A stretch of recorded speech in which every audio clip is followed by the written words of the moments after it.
Hey, what's up? How you guys doing? This your boy Mad Scientist, and yes, I am back. I am back in full effect.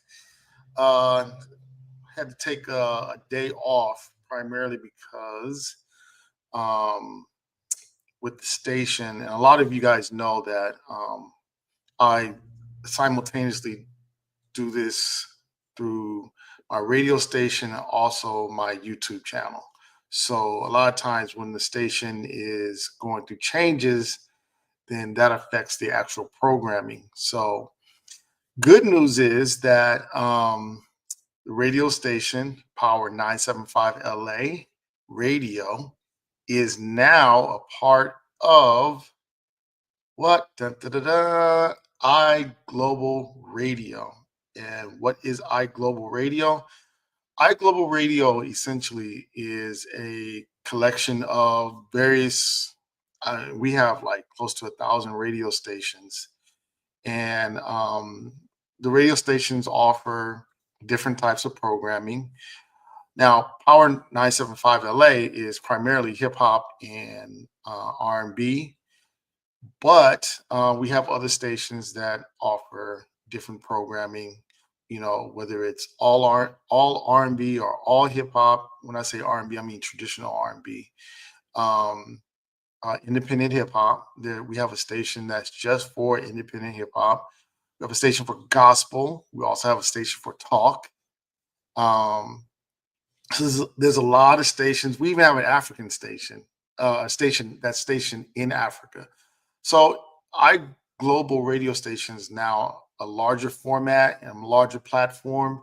Will be servicing way more people, and Power 975 LA is part of that family of radio stations that are now available. So, we had to go through that as a station, and so that did affect the actual programming. So I will be back.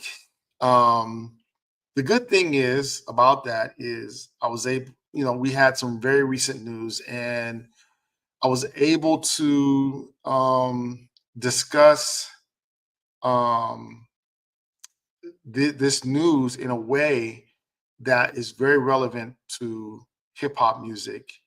The news being that Mr. Larry Hoover, which many of you guys, if you're really into hip hop, you know about Larry Hoover either through the work of Kanye West, um, Chance the Rapper, and also I became aware of him through the lyrics of Rick Ross.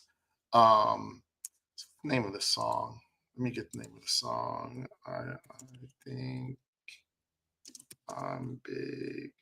Yeah, it's blowing money fast, and his lyrics say, "I think I'm Big Meech, Larry Hoover, whipping work, hallelujah, one nation under God, real inwards, get money from the effing start." Okay. So before that, and that's one of my favorite songs, by the way. Shout out to Rick Ross. Before that, I didn't know who Larry Hoover was. Okay. I wasn't aware. Full confession, I'm not what you would call a street person, or I'm on the radio, so I can't say the actual word. I know in YouTube world, a lot of times we could cuss, but when you're on the radio, you can't cuss. But you know what I mean. I'm not a street N word. I'm not a street person. So I've always, my family, my background is that, I come from two highly educated parents. Yes, I did grow up in Compton, or more specifically, for those who may know the area, Watts Willowbrook. Um, Willowbrook is a unincorporated area of LA County, which sits right between Watts, Los Angeles area of Watts, and the city of Compton.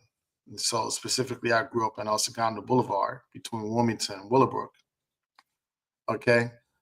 But in spite of that, I had two highly educated parents. My mom was an RN. My dad, he got his master's in history. He wanted to be a lawyer, but he ended up going into mental health. Okay. And so I grew up in what would be considered a middle class family. Even though the neighborhood you would not consider middle class, but the family was considered middle class. My dad was very well read, very extremely well read. My dad famously had a library at the house, so I grew up thinking that having a library in your house was pretty normal. Okay, and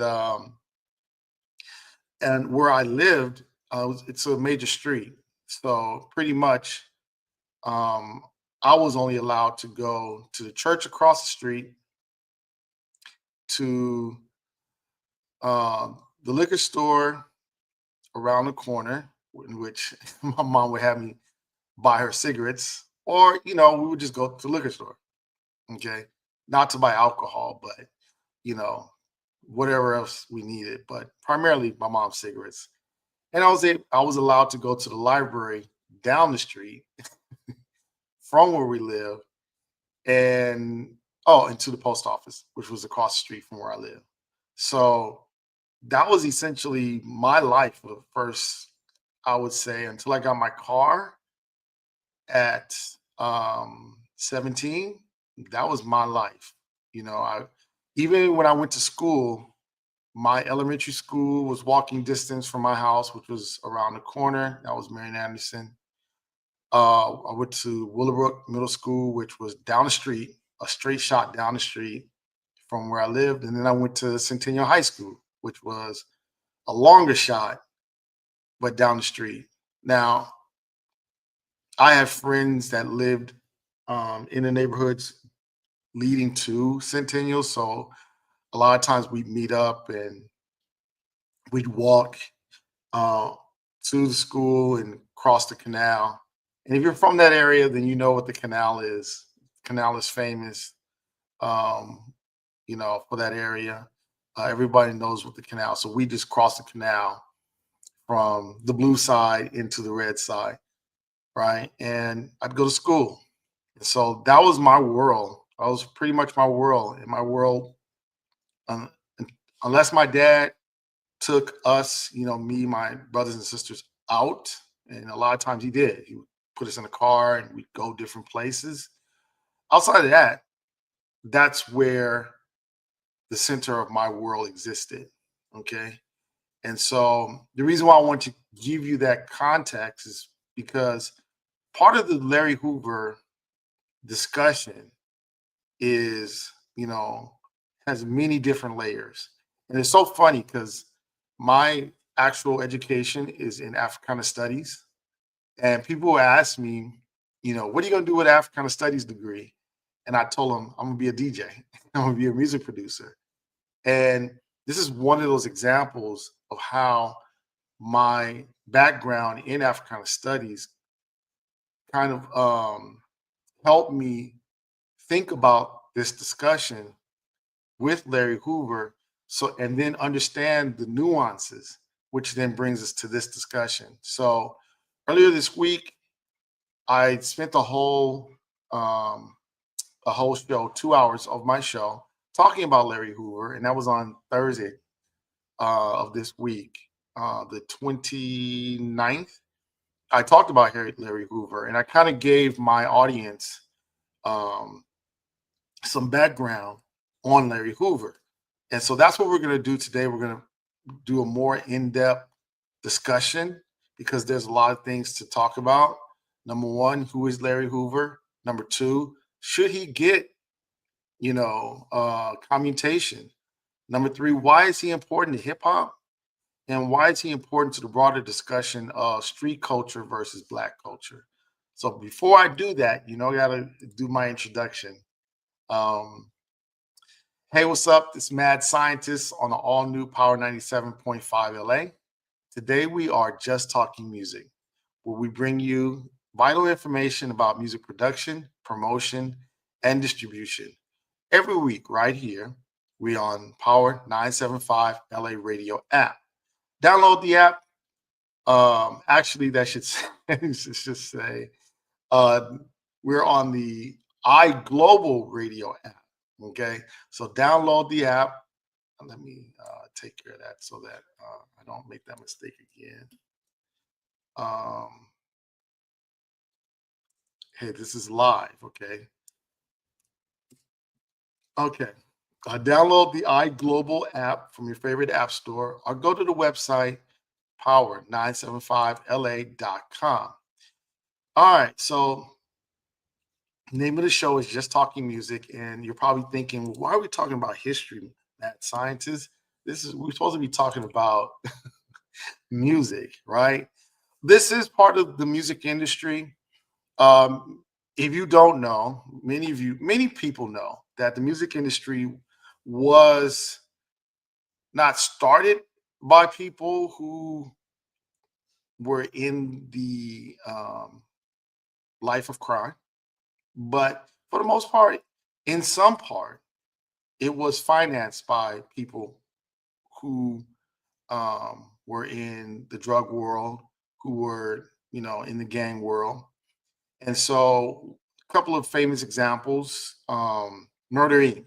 They were indicted by the federal government, the FBI, because of their ties to um, some people in New York. Now, it turns out that Murder Inc. was found to be not guilty, but they were investigated for a long time about their ties. Another very current example would be the YSL, Young Thug, and the YSL.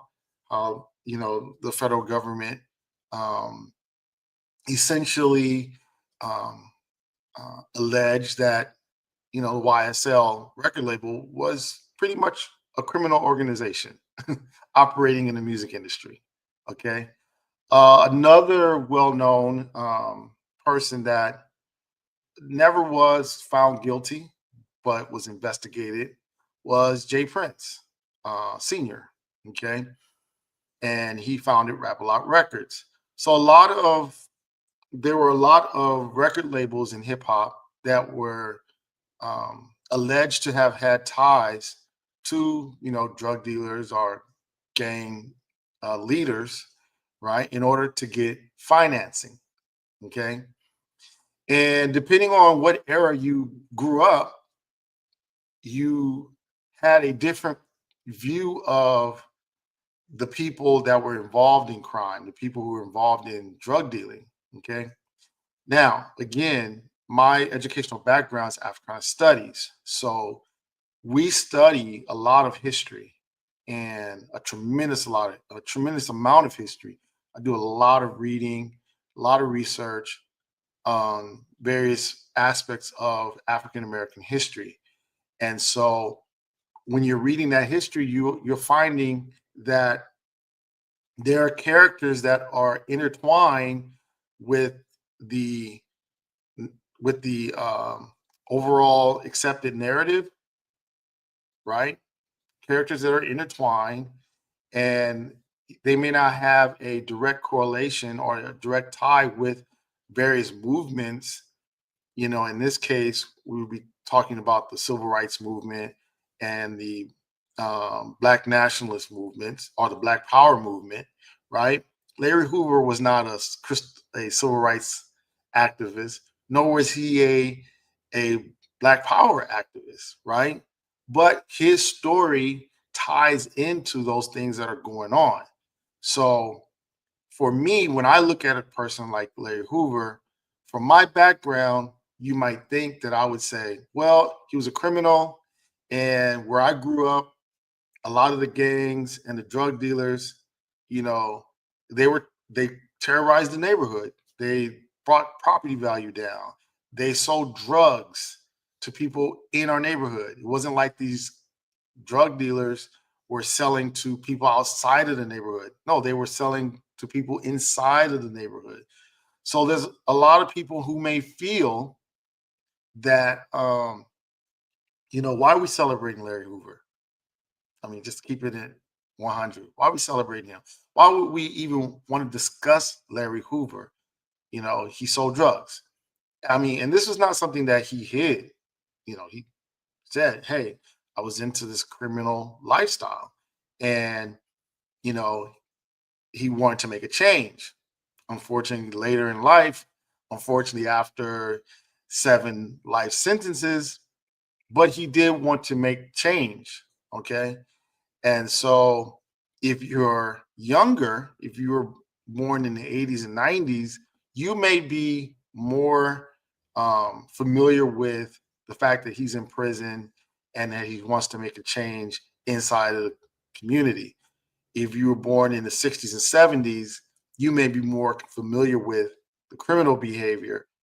If you were born in where the time period that he was born, 50s, you may have a more more nuanced understanding of who he is.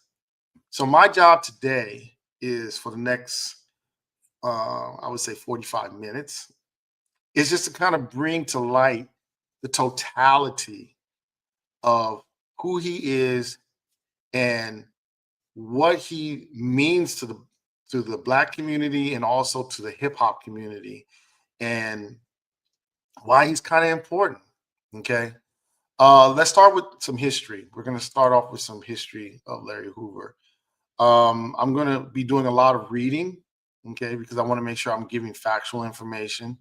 I've already kind of, you know, um, read up on it, and I could just sit here and just talk to the camera, but I like to make sure the information I give you is actual factual. So I'm going to be doing a lot of reading. I'm not going to put it up on the screen, but this is readily available information. You just Google it. So if you were to Google Larry Hoover and he has a Wikipedia page. Okay. So essentially, Larry Hoover was born November 30th, 1950, in Jackson, Mississippi. Okay. According to Wikipedia, he is an American former gangster and street gang kingpin. Okay. Now, this is alleged, but he was actually sentenced for that. So we can say that he pretty much is. Okay.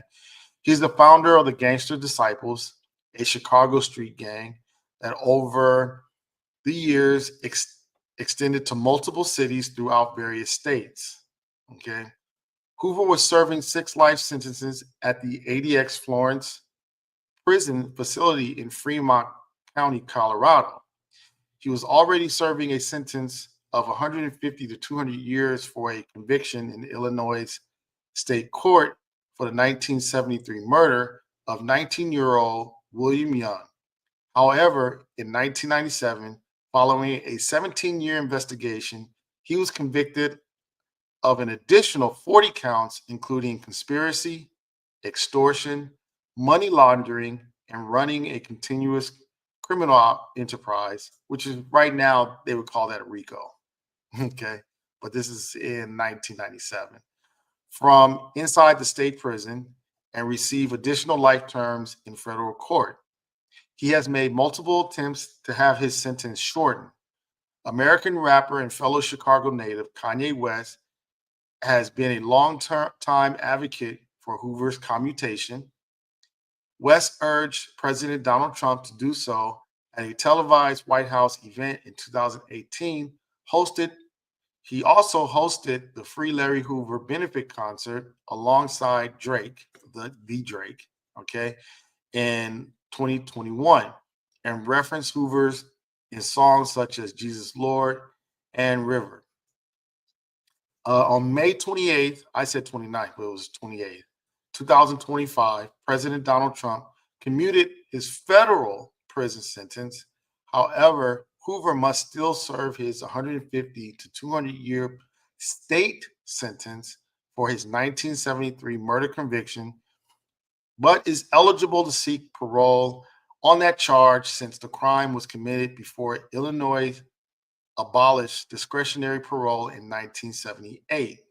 Okay, so let's unpack this. First of all, Larry Hoover was born in 1950. Okay, and he was born in Jackson, Mississippi. Now, if you know anything about Jackson, Mississippi, we're talking about today, 2025. Jackson, Mississippi is one of the poorest cities in the nation. Mississippi, since the end of the Civil War, has been historically, chronically one of the poorest states in the nation. Okay. And famously, Mississippi is under resourced. In fact, um, Mississippi was found to have had, a water crisis. Essentially, a lot of the pipes that delivers the water to, their citizens were like old. Um, they were leaching metals into the water. And so when I say Mississippi is poor, Mississippi is poor. Okay. Now, and that's in 2025. But he was born in Mississippi in 1950. Okay. Now, let's put into context what was going on in 1950. In 1950, we still in this country had Jim Crow laws, okay, which allowed for legal segregation, legal separation and segregation. So Larry Hoover was born into segregation in the South. I know he's known for being in Chicago, but he's actually from Mississippi. You also had a lot of white domestic terrorism. Okay, example: everyone knows about Emmett Till, right? Emmett Till was killed in 1955, which is just 5 years after um, Larry Hoover was born. He was lynched in Mississippi. Okay, same state, different town. Um, Emmett Till was lynched in, I believe, I want to say Drew, Mississippi, and I'm not sure how far they are from each other, but he wasn't killed in Jackson, Mississippi. Okay, so not only do you have Jim Crow, that's where Larry Hoover was born into, but you also had white domestic terrorism that was going on when he was born. Okay, and so that's what he was born into. Now, he did leave during that time. We had what was called the Great Migration. A lot of African Americans, because of the white terrorism, left the South. Okay. And they went to places like New York, Detroit, Philadelphia, and Chicago. Detroit, and also, like my family, left Oklahoma and came here to California. Okay. A large part was because of the white domestic terrorism. Also, another thing that was going on during that time was World War II. Okay. Why is this significant? Why is World War II so significant? Well, that is the time, and that was actually 1939 and 1945, right? That was a time where America discovered that it could make a lot of money um, building weapons and supplying the world with weapons, specifically us first, but then even after that. So you had a lot of jobs that were created because of the defense industry. Now, why is that important to Larry Hoover? Because that is what his parents are looking for, a better life. Okay. I remember my dad telling me that his sister's his sister's brother, the reason why I'm here in California, his sister's brother told my grandmother, we got to go to California. California is paradise. That is the mindset of the people who are moving to the north, moving to the west, okay, including Boston, is that we are now moving to paradise. Okay, we're moving to a better place, a place of opportunity, because they believed in this narrative, this American narrative that, hey, if you work really hard, you can be successful. Okay, now let's put a pin in that, because that's the mindset and the belief of the people who are coming to the north, is that I want a better life and I can achieve it by just relocating to these other areas and working hard. Okay. That's their belief. And they're transferring that information to their kids. So, my dad's case, they were in Oklahoma, came here to California. My dad enlisted, well, he was drafted into the Army. After the Army, he got an education, um, bought a house, raised some kids. Okay. And so his mindset was always, work hard, get an education, and you'll be able to be successful at whatever you want to do. Okay. And also go to church.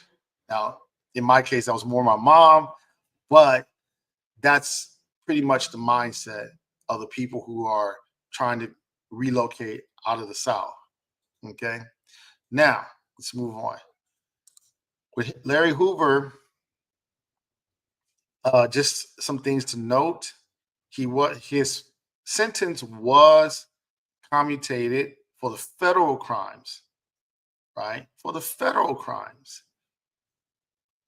which means, and a commutation means that essentially we're going to stop, we're going to let you go, time served, essentially. Okay. We're not going to pardon you. He didn't get a pardon where it's like, okay, a pardon is different. A pardon is saying, hey, look, we're going to wipe your your your conviction clean. Commutation is like, hey, you're guilty, but time served. Okay, we're going to let you go. In the case of Larry Hoover, why that may be significant is if he owes money, restitution money, he'll still owe the restitution money. Okay. So he got the commutation, but he didn't get the pardon. Okay. Um, Now, what's a lot of people have said, oh, he's going to go home. Well, the reason why he can't go home is because he has a state sentence that he has to serve of 150 to 200 years. So he still has life sentence. Now, prior to 1978, when a prisoner wanted to go out for parole, it was discretionary, meaning the parole board would look at you and decide, hey, do we want to parole you or not? Okay. Many states and counties, you know, they now go to a system where they pretty much say, okay, if the prisoner has met these qualifications, then we'll go ahead and give parole. Okay. So the thought process now is that now that he's being transferred to state, he can start doing the things that are necessary to get parole. He's 74 years old. I don't think that he's going to get out soon, but maybe 5 years, 10 years if he survives. At 74, being in prison, I'm not really sure of how good the food is, how good the medical care is, but depending on him and his lifestyle inside, he could live another 10, 15 years. Maybe within those 15 years, he will qualify for parole. He could also get pardoned by the governor of Illinois. Okay, the governor of Illinois could decide to pardon him. So right now, the now that his sentence has been commuted by Donald Trump, the people who want him to be free, Larry Hoover to be free, they want they are now focusing on the governor of Illinois. Okay. Now, there is a political point to this. I'm not going to go into that, okay, because that has nothing to do with music. But there is a political point to this, in that not only do you have him um, being, let go, you have NBA young boy. His sentence was pardoned. You also have a Republican Congressperson, Luna, from Florida, who is looking to get Tory Lanez out of jail here in California, prison here in California. My theory is that, and I won't go into it, but my theory is that the Republican Party is trying to lessen the impact of the black male vote with the Democratic Party, and this is how they feel they can do that. But that's another discussion for a different day. All right, so that's the backstory on Larry Hoover. Okay, now Larry Hoover left Jackson, Mississippi, at the age of 4, and went to Chicago, and that was during the period of the Great Migration. Okay, so my parents went to California from Oklahoma. His parents took him um, to Chicago. Now, a couple things I want to bring up in that during his time in the 50s, you had the civil rights movement that was happening. Now, the civil rights movement officially was, according to Wikipedia, 1954 to 1968. That's the official dates. But um, this is what I study, so I know about the first March on Washington. A lot of people know about the 1963 March on Washington.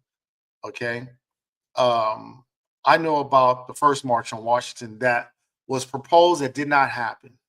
Okay, and there was a movie recently about A. Philip Randolph, okay, and Bayard Rustin, okay, that were going to organize the first march, okay, and that happened. That was going between 1941 and 1946.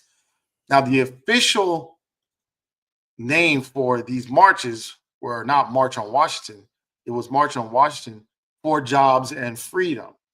So the civil rights movement essentially was about jobs and was about increasing more rights for African Americans. Okay, getting rid of a lot of the racist legislature or racist laws, right? Getting rid of those laws because on the books at that point in time, you could legally discriminate against people where they live. You could legally discriminate against people for their race, rent, jobs, and that was going on. So you could legally say, I'm not going to hire any black people. You could legally say, I'm not going to sell my home to black people. And if the only people that are only place you are allowed to buy a house or to rent someplace was the South Side of Chicago, that was legal. Okay. And so even voting, there were, African Americans were allowed to vote, but there were a lot of racist voting. So they couldn't so African Americans weren't even allowed to vote for their own interest at the time that Larry Hoover was born. Okay. So during this time, you've had a lot of movement with the civil rights movement, a lot of activity with the civil rights movement. But a lot of those laws weren't changed until 1968. But at the time that Larry Hoover was born and brought here to Chicago, essentially he was a second class citizen. Okay. Why is that important? Because a lot of people would like to look at someone like Larry Hoover and say, you know what, he was a criminal. He did these things. He committed murder. He ran a drug operation from jail.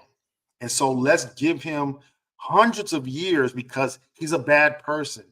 And if you were to look at that at face value, then you're going to say, well, if someone murdered somebody and the person he murdered was 19 years old, it's a young kid, right? And you're running a drug operation. Now, after you go to jail, you're running this multi-state drug operation through the gangster disciples, right? You deserve to go to jail. But my position on it is if you're born during that time, okay, which my parents were born during that time, if you're born during that time, how many options do you have? How many options do you really, really have in order to be successful, especially when it is legal to minimize the amount of resources that you send to the schools? It is legal to segregate and to segregate where people can go, where they can live, where they can worship, where they can buy products, where they can shop. It was legal to restrict the movement of millions of African Americans in this country. So if you have people who left the South, where a majority of the African Americans were at the time, okay, and they decide to go to places like LA, or they decide to go to places like Chicago, New York, now there's less of a population of African Americans, and they have high restrictions. One thing I want to that I'm going to get into later is we're talking about Fred Hampton. We're going to talk about the Black Panther movement. We're going to talk about Fred Hampton. Fred Hampton was actually from Chicago. And just to kind of give you an example of the type of tactics that were done against African Americans. So not only were their rights restricted, but you have the FBI with the COINTELPRO program, which was actually, hold on, which was actually a real program, okay, that whose aim was to investigate. I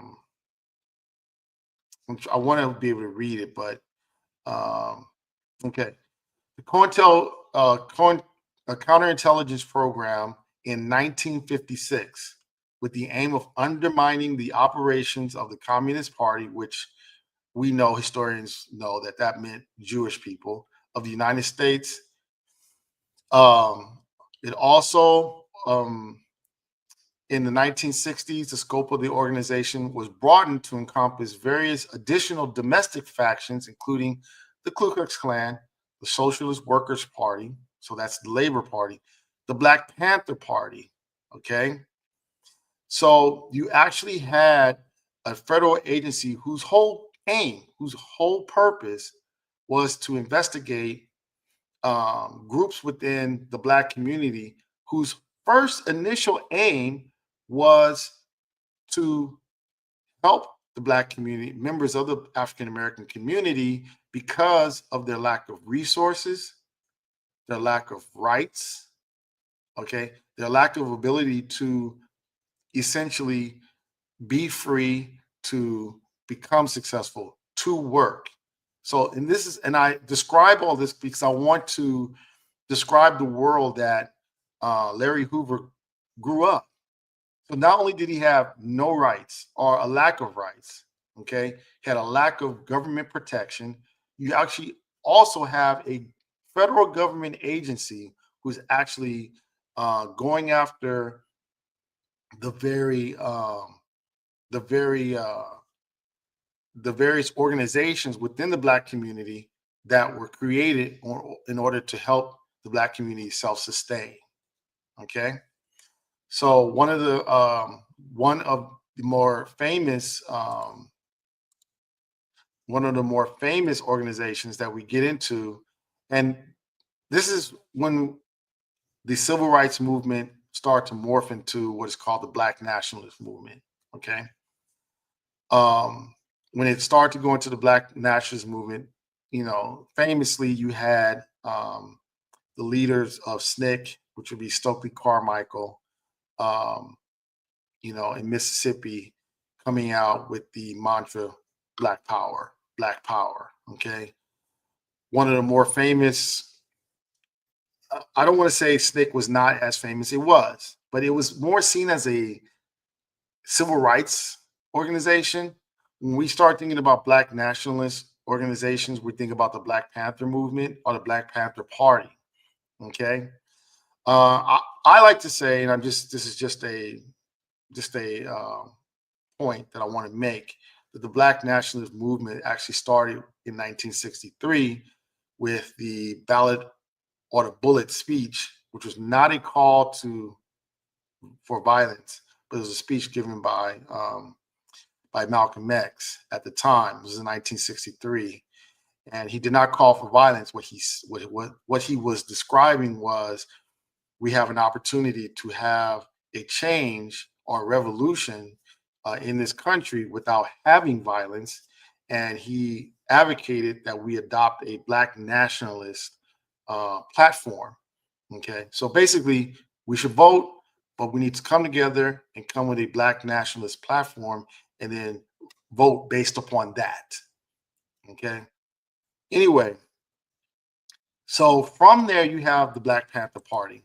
Now, let's talk about the Black Panther Party. And I think it's important that we discuss the Black Panther Party. The reason why is because a lot of these street organization, um, I think, I want to say that their intention was very close to what the Black Panther Party was doing. And I'll talk about, after I describe to you what the Black Panther Party was, I'll give you my opinion, and I want to stress opinion. This is not fact. I'm still studying, and there's a lot of people still studying, so we might have a discussion, but I'll give you my opinion. The Black Panther Party, founded in Oakland, California in 1966 by Huey P. Newton and Bobby Seale, was a political organization advocating for Black power and social change. They were known for their open carry patrols, which means they held guns. Okay. This is a major reason why California has very strict gun laws, because of the Black Panther Party. Social programs and radical ideology, which included a 10-point program, which we talked about earlier, Malcolm X saying, hey, we need to have a Black nationalist agenda when we vote. The Black Panther Party developed a 10-point program outlining their goals. The party was active from 1966 and 1982, with chapters in many cities and internationally. So a lot of the gangs, if you notice here, they had a platform, okay, Black nationalist platform. At the same time, they had chapters around the country. So my opinion is, a lot of the street gangs saw this as a model, and they said, hey, we're going to have a platform, and we're going to have chapters around the country. They tried to model themselves after. And so this is what Larry Hoover would have seen. He would have witnessed firsthand. This is not something he has to read. In fact, like I said, Fred Hampton. Fred Hampton was well, let me read it. Fred Allen Hampton Sr. Was an American activist and revolutionary socialist. He came into prominence in his late teens and early 20s in Chicago, same city, as deputy chairman of the National Black Panther Party and chair of the Illinois chapter.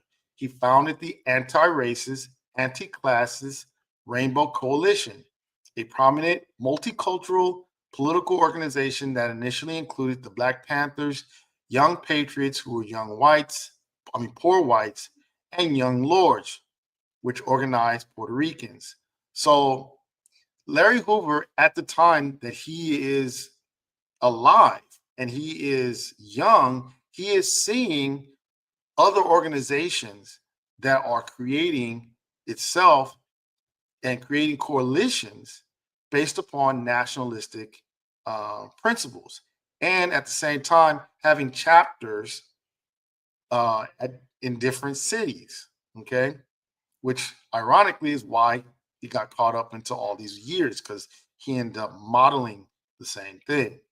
Now, Fred Hampton was assassinated, and it actually says this on the Wikipedia. He was assassinated by the Chicago Police Department. Okay, they actually assassinated him. Okay, so the reason why that's important is because you have to understand, when people say, what options did these people have at the time? And I have like a lot of friends that come from different countries, and they always like to talk to me about, hey, what happened to, black people in this country? You've been in this country for so many years. Like what? And I always say to them, there hasn't been a group that has been targeted by the American government anywhere on this planet. Okay, anywhere on this planet, there has not been a group other than the Vietnamese and now the people of the Taliban in Afghanistan that has survived the onslaught of the federal government against their movement, their ideology, or their war machine. So now we're African Americans living in this country. We have the weight of the federal, state, county, and local governments. If we don't have weapons, we might have a little guns, but the Vietnamese had all of China and all of Russia supplying them with real weapons, like tanks, bombs, like real weapons. African Americans in this country have never had that, but they've taken in the weight of the American government, the full weight.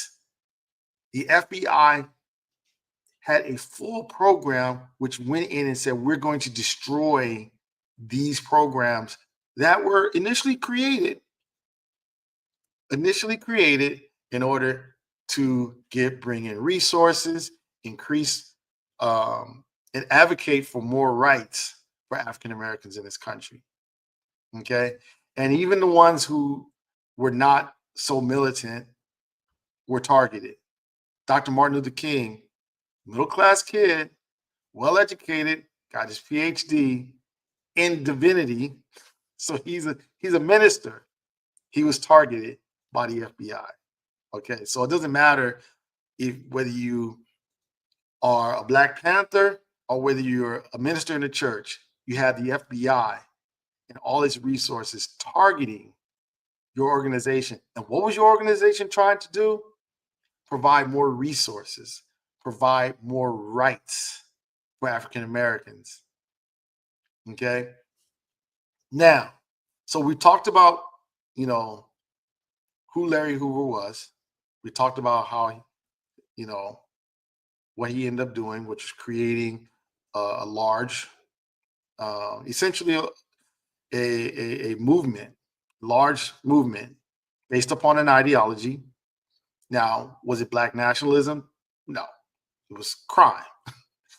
But we talked about how he modeled it after what he saw, which was the Black Panther Party. Okay, he's actually had a branch of the Black Panther Party in Chicago. So very much aware. Same thing out here in LA. The Crips, originally, they were a community organization. Same thing with the Bloods. Originally, they were community-based organizations, and they tried to model themselves after the Black Panther Party. Okay. And now we're going to go into the war on crime presidents. Richard Nixon, who he was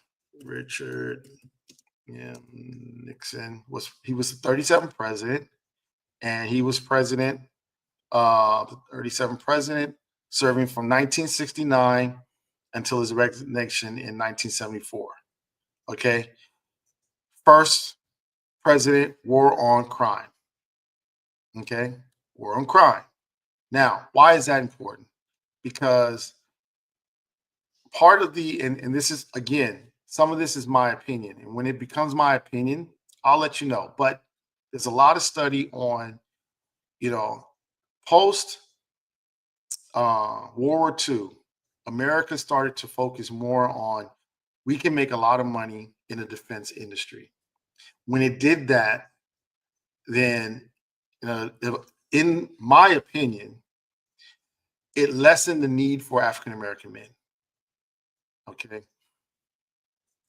And African American men were used for, number one, to scare white people into voting for politicians, and number two, to fill the prisons. So we have mass incarceration years. Okay. And that's when you start getting private prisons. So incarcerating African Americans, it wasn't the first time in history that it became profitable, but it became profitable again to incarcerate Black men. Okay. So you have Richard Nixon, who kind of like not the one who created it, but was the first president to get elected on there. And then you had Ronald Reagan, okay, who was the 40th president, okay, and he served as the 40th president of the United States. And it has been, his terms were um, January 20th from 1981 until 1989, okay. We've heard a lot of stories about how the CIA purposely brought in drugs to the Black communities, specifically crack cocaine, in order to generate money for wars, for illegal wars, specifically the Iran Contra, okay, wars, okay. Um, and more and more evidence has come out. There's been a TV show, Snowflake, that kind of chronicled. Now, we're still gathering more and more information, but it is my belief that during this time, we're talking about from 1969 through the 80s and the 90s, you had an ample amount of drugs and guns supplied to men inside of the Black community. Okay. And we're not talking about, you know, well educated. And I think this is where we start getting the clash. We're not talking about well educated men. We're not talking about men who, like my dad, who essentially got educated. He went to work, raised kids. We're not talking about them. We're talking about, like in my neighborhood, we were talking about kids who were 12, 16, who felt like, I don't have the resources, I don't have the rights, and here is a way for me to gain all of that. I have this opportunity. Now, whereas a lot of the younger ones during this time, people who probably were in gangs, but did not have the connection to the civil rights or the Black nationalist movement, didn't see the Black Panther Party. They probably were just kept it on a local level, okay? But somebody like Larry Hoover, he saw the Black Panther Party. He understood the chapters. He understood how you can create a large organization and control that organization as long as you have a platform, okay, and two, you have people who are willing to participate in this vast network. It's actually very ingenious, okay? It's actually very ingenious, but unfortunately, you're selling drugs. That's the thing. You're selling drugs, and during this time, that's when the drug war happened. So you, once again, you have the weight of the federal government. You have the president, Ronald Reagan, and his wife getting on TV and declaring war on drugs. Not that drugs was new. Drugs was never new. This country was built supplying drugs to the world. I mean, what do you think what do you think we were doing? My ancestors were picking cotton, and they were what's the thing that they put in the cigarettes? I can't think of it. But essentially, we were supplying the world with drugs. So this country and its connection to drugs is nothing new. I can't think of it right now, and I'm running out of time, so I don't want to like go and try to find. But cigarettes, tobacco, yes. Oh, there it is. So my ancestors were picking tobacco and they were picking cotton.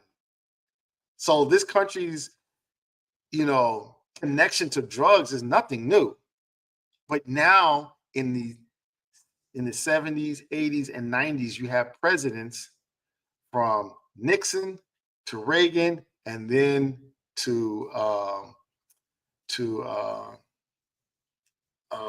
Lord, you had the crime bill. That president, I can't think of his name right now. Clinton, okay, President Clinton, who decided, I am going to declare war on drugs and bring the weight of the federal government and all its resources and all, not only its resources, which would be money, we're talking about its weaponry. I grew up in an era where police departments had tanks, and I'm a little kid, and they had tanks. They had weapons that were used in Vietnam wars. So moving fast forward to 2012 with the Ferguson uprising, you literally had police departments with large scale military equipment, and that's at the local level. So I wanted, what my goal was with this discussion using Larry Hoover as kind of like the catalyst is to show you how um, complex the issue of Larry Hoover was in how the discussion of Larry Hoover, how complex it is. Because once the 90s hit, many people wanted to get out of the drug game. And the way that they found to get out of the drug game was hip hop music. Okay. Hip hop music became the next opportunity for many people to get out of poverty, to get out to make money, to increase their rights and access to whatever life they wanted. Some of them chose good life, some chose bad life, but it was a way to be a part of the American dream. And so many of the people who were successful in the music industry were that way because essentially they were financed through drugs. And so when you have people like, and I'm not saying that Kanye West was financed through drugs, or I'm not saying Chance the Rapper was financed through drugs, but there was, in the hip hop community, there was a very subtle connection between those who were in the streets and those who were making beats. Okay. All right. So that's my time. I wish I could talk more, but unfortunately, we are on a timetable. I hope you enjoyed today's discussion. This is Mad Scientist, and we are just talking music. And just want to remind you that the Midday Madness show is on Monday through Friday from 11 a.m. to 3 p.m. And during that show, I play the hottest hip hop, R&B music. Not a lot of talking, not a lot of lecturing, just a lot of good music. Okay, I will see you guys next week. And I think next week we're probably going to get back into the actual talking about music. I got to figure out, are we going to talk about production or promotion? More likely, I'm leaning towards production. All right. I want to thank everybody who is part of the stream, and I will see you guys next week.